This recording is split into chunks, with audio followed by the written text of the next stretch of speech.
Welcome to the Deep Dive. You're here because, well, you want to get smart fast. Right. We take a whole stack of information sources and pull out the crucial stuff, the insights that can really help you understand things better. Today, we're zeroing in on your English speaking.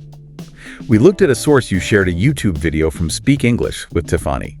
It's called 5 English Fluency Tips That Will Change Your Life. That's quite a claim. It is a big promise. Yeah. So our mission here is to really, dig into these so-called secrets from a native speaker. Find out what's actionable. Exactly. Find those strategies that can actually help you speak more fluently and, importantly, with real confidence. I'm honestly pretty excited to see what we find here. Okay, let's jump in. Absolutely.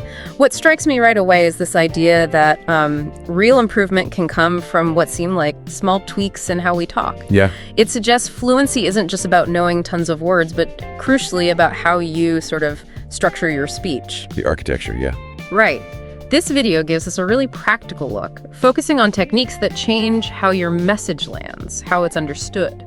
Okay, so the first secret she talks about, using transition signals effectively. Now that might sound a bit, academic at first. It can, yeah. But the way Tiffani breaks it down is super practical.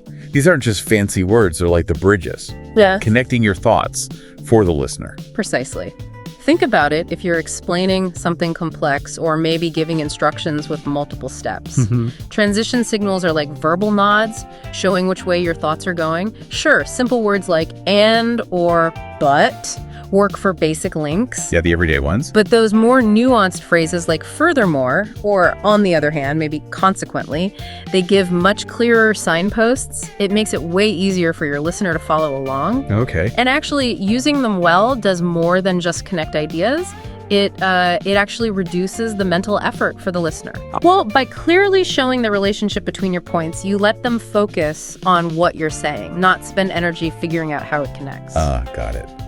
She gave some really good examples grouped by what they do. Like if you want to add information, instead of just and, you could use furthermore, in addition, or moreover. Right, richer options. And for showing a contrast, things like on the other hand, however, nevertheless. And then for results, consequently, as a result, therefore. It's like adding GPS coordinates to your speech. That's a great way to put it. And the payoff for using these well is, it's several things. First, it gives your speech a more natural flow, so it doesn't sound choppy. Like a river, she said. Exactly, like a flowing river, not, crashing rocks. Second, it helps you organize your own thoughts logically, kind of like having labeled boxes for your ideas. Makes the structure clear. And she really stressed how much it helps the listener. Using these signals is like putting up road signs during your talk. When someone's trying to keep up, these signals tell them in real time how idea A relates to idea B. Mastering this first one really does feel like it could build, a strong base for speaking confidently. Oh, absolutely. It makes you think how much we rely on these as native speakers without even realizing it. For someone learning, consciously using them must be huge. It really is. When you consciously know how to link your thoughts, you just feel more in control, more confident. It brings up an interesting point, though. How often do we even think about these connectors in our own language? Probably never. We just do. Okay, let's move to secret number 2. The rule of 3. This idea of grouping things in threes for impact. That really grabbed me. Yeah, this one's fascinating. There seems to be this almost built-in power to the number 3. It pops up everywhere. Stories, jokes, speeches, even design. Right. The video mentions how great speakers have used it forever, so it's definitely time-tested for engaging people. And, cognitively, some suggest 3 feels complete, like a beginning, middle, and end. Okay. She gave some good examples. The restaurant was cozy, affordable, and delicious. That just lands better. Feels more rounded than just cozy and affordable. It does, yeah. Or, I love summer because it's warm, bright, and energizing. There's a rhythm to it, and the direct one for learners. To improve your English, you need to practice, persist, and stay patient. Exactly. And the reason it works so well comes down to a few things. 1, it creates memorable patterns. Our brains like patterns.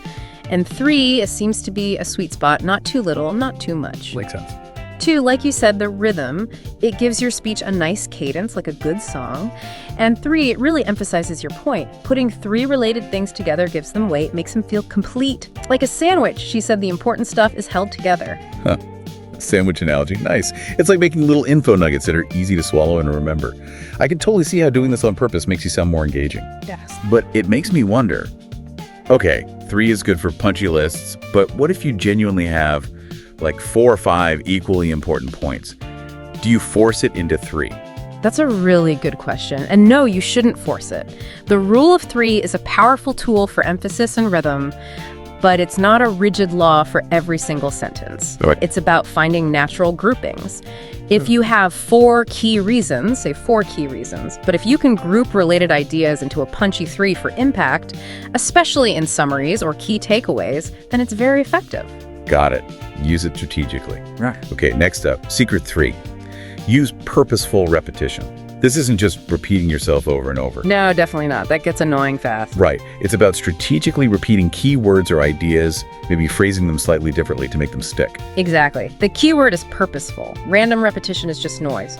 But deliberately bringing back a core idea, perhaps from a slightly different angle, that really helps with understanding and remembering. The example she used was spot on. Learning English takes time. Time to practice, time to make mistakes, time to improve. You hear time repeated, but each time it highlights a different facet of the journey. It really drills the core message, and that fluency takes, well, time. You feel it sinking in. You do. That repetition creates a kind of echo in the listener's mind, reinforcing the message. And the reasons this works are clear. It hammers home the key points, like hitting a nail until it's secure. Right. It also creates those memorable speech patterns we talked about, makes it stickier, and it adds emphasis naturally. You're highlighting what's important without having to shout it. It's subtle, but yeah, really effective for making sure the big ideas land. Okay, secret number 4. Start with what is known. Yes.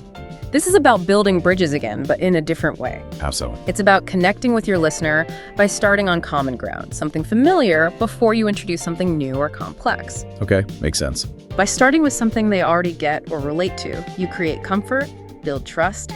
It lowers the barrier to entry for the new information that follows. The stair climbing analogy she used is perfect. You need that first solid step. She gave some really relatable examples like, I love coffee. Okay, who doesn't? Right. Universal starting point. Then, this delicious drink helps me start my day. Yeah. Still familiar. Then you add, the caffeine in coffee also improves my focus. You ease into the specific detail. Exactly. Or the movie example. I enjoy watching movies. Easy connection. These entertaining stories transport us to different worlds.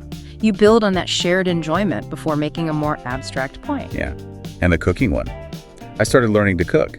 Familiar activity. This creative activity helps me relax after work. Connects the familiar action to a specific benefit. And the benefits are pretty obvious. First, it makes complex stuff easier to grasp because you've laid a foundation, like using familiar Lego bricks before adding the weird new one. Yeah, good one. Second, it creates a logical flow. You help the listener connect the dots between what they know and the new info. And third, and this is key, it keeps them engaged. If they're comfortable with the starting point, they're more likely to follow you into the newer territory. It's like holding their hand into the topic instead of just dropping them in the deep end. Yeah, that makes total sense for keeping people with you. All right, last one, secret number 5. End with impact. This is all about placement. Putting the most important piece of information at the end of your sentence or statement. Like saving the best for last. Pretty much. It taps into something called the recency effect. We tend to remember the last thing we hear most clearly. Okay. So by putting your main point, your key message, right at the very end, you give it the best chance of sticking in the listener's mind. It also kind of builds a tiny bit of suspense. The examples really showed this. Instead of, I got promoted today, that was exciting, which is fine, but... A bit flat, maybe. Yeah. You say, the exciting news is, pause for effect, that I got promoted today, boom, the promotion lands last. Exactly. Or her other example. Today at work, I got some news. Little setup. I received a promotion. Again, the key info is the final beat. It just has more punch than stating it up front. Definitely more impact. For sure. Ending with impact makes your main points way more memorable. People remember the punchline, the final word. It also naturally emphasizes that key info, gives it weight. Yeah. And it forces you to structure your thoughts a bit more deliberately, thinking about what the real takeaway is and where to place it for effect. So let's recap quickly the 5 secrets. Use transition signals, employ the rule of 3, use purposeful repetition, start with what is known, and end with impact. Wow, it sounds like a really solid toolkit for anyone wanting to speak English more, fluently and confidently. It really is. And what's so neat about them is how these pretty straightforward techniques actually tap into basic principles of how we process information and communicate effectively. Yeah. It's not just about grammar rules or memorizing vocab lists. It's about the structure, the architecture of how you deliver your message so it's clear, engaging, and actually sticks with people. Yeah. Oh, and before we wrap up, she told that little story, didn't she? The food festival one. Ah, yes, the spaghetti anecdote in South Korea. Right. Waiting in that super long line, expecting maybe some amazing Korean food, and then finding this incredible Italian spaghetti. And it being so good, she went back for seconds, despite the wait. Yeah, it was just a nice little personal touch, showing maybe the unexpected places you find great things, or just memorable experiences. A nice way to connect. It illustrated memorable moments, which ties into making your speech impactful, I think, leaving a lasting impression. Good point.